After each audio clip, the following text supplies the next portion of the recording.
जी बेटा, exercise 6B जो है इसमें क्वेश्चन नंबर 1 का ए पार्ट है. Let's read out the question. The author says on the sheet of graph paper using a scale of 1 centimeter to represent 1 unit on x-axis and 1 centimeter to represent 2 units on y-axis, draw the graph of each of the following: y is equal to 2x plus 8, y is equal to 2x plus 2, y is equal to 2x minus 3 and y is equal to 2x minus 6.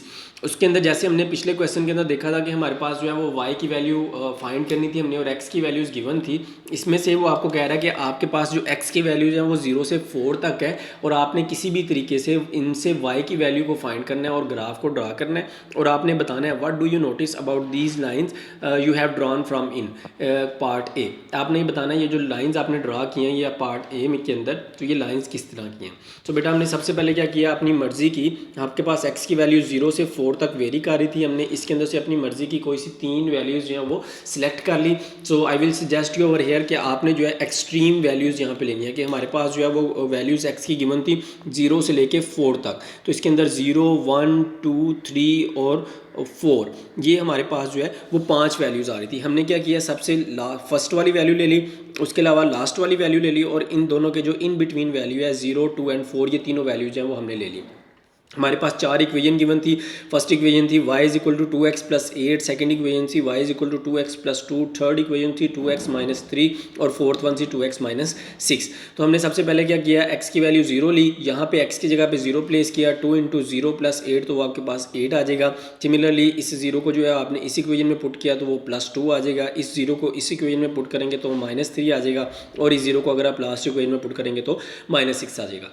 As it is आपने बेटा जैसे 0 की value put किया, जब आप इसके अंदर 2 की वैल्यू पुट करेंगे तो 12 आ जाएगा. 2x प्लस 2 में पुट करेंगे तो 6 आ जाएगा. 2x माइनस 3 में पुट करेंगे तो प्लस 1 आ जाएगा और 2x माइनस 6 में पुट करेंगे तो आपके पास आंसर जो है वो माइनस 2 आ जाएगा. सिमिलरली जब आप जो है y की वैल्यूज जो है वो आप फाइंड कर लेंगे इस तरीके से, फिर हमने ऑर्डर्ड पेयर्स बनाने हैं. अब हमने पढ़ा हुआ कि ऑर्डर्ड पेयर्स के अंदर हमेशा पहली वैल्यू आपके पास जो है वो x की होती है और दूसरी वैल्यू जो है वो हमेशा y की होती है. बेटा मैं इनमें से आपको जो है वो किसी एक इक्वेशन के ऑर्डर पेयर यहाँ पे बना के लिख रहा हूँ कि आपके पास x की जो है वो 3 वैल्यूज़ हैं 0, 2 और 4. तो आपने सबसे पहली इक्वेशन जो है y इज इक्वल टू, सबसे पहली इक्वेशन है y is equal to 2x plus 8.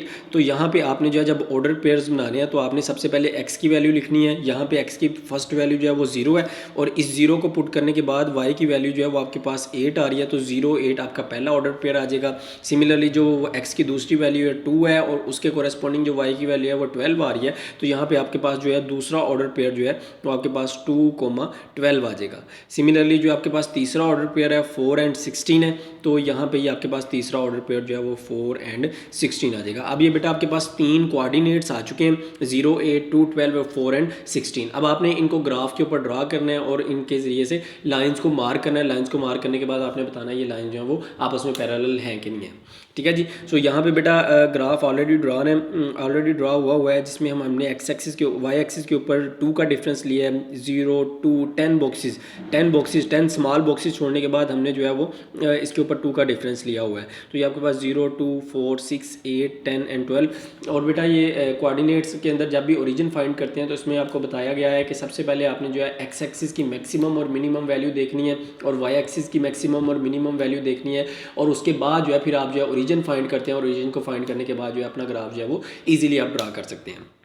Clear हो गया. सो ये जो जैसे जैसे इनके पॉइंट्स बनेंगे फर्स्ट इक्वेशन के, सेकंड इक्वेशन के और थर्ड इक्वेशन के, उनको आपने इजीली ग्राफ के अंदर लोकेट कर लेना है और इन पॉइंट्स को, तीनों पॉइंट्स को, फॉर एग्जांपल जो फर्स्ट इक्वेशन थी आपके पास 2x प्लस 8, उसके ये वाला ये पहला पॉइंट था, ये दूसरा पॉइंट था और ये तीसरा पॉइंट था. इन तीनों पॉइंट को ज्वाइन करने से जब आपके पास लाइन बनेगी, ठीक है, जो 3 पॉइंट आएंगे उनको ज्वाइन करने के बाद आपके पास इस तरह की एक स्ट्रेट लाइन आएगी. जो आपके पास 2x प्लस 2 इक्वेशन है उसके पॉइंट्स को ज्वाइन करने के बाद भी इस तरह की स्ट्रेट लाइन आपके पास आएगी. इस तरह ये थर्ड किया और ये फोर्थ किया. अब आप देख सकते हैं ये सारी की सारी लाइंस जो है वो आपस में पैरेलल लाइंस हैं. तो आपने यहाँ पे इजीली बता देना कि ये all these lines are parallel to each other. Clear. So इसके अंदर जो है रिमेनिंग जितने क्वेश्चंस हैं एक्सरसाइज 6B के अंदर बेटा वो सारे के सारे इसी पैटर्न के ऊपर आपने जो है वो सबसे पहले x की वैल्यूज़ आपके पास गिवन होंगी तो आपने सबसे फर्स्ट वैल्यू को उठा लेना है, लास्ट वाली वैल्यू को उठा लेना है और उनके इन बिटवीन जो वैल्यू गिवन होती है आपने उस वैल्यू को उठा लेना है और उसके कॉरेस्पॉन्डिंग आपने इक्वेशंस की मदद से y की वैल्यूज़ को फाइंड करना है और y की वैल्यूज़ को फाइंड करने के बाद अपने ऑर्डर्ड पेयर्स को फाइंड फाइंड करना है और उसके बाद उनको जो है वो ग्राफ के ऊपर लोकेट करके इजीली उसका जो है वो ग्राफ ड्रा कर देना है। क्लियर हो गया। सो बेटा एक्सरसाइज 6B के अंदर सिर्फ इतना कुछ ही था, इसमें मजीद डिटेल में जाने की आई थिंक ज़रूरत नहीं है। So let's move towards the exercise 6C।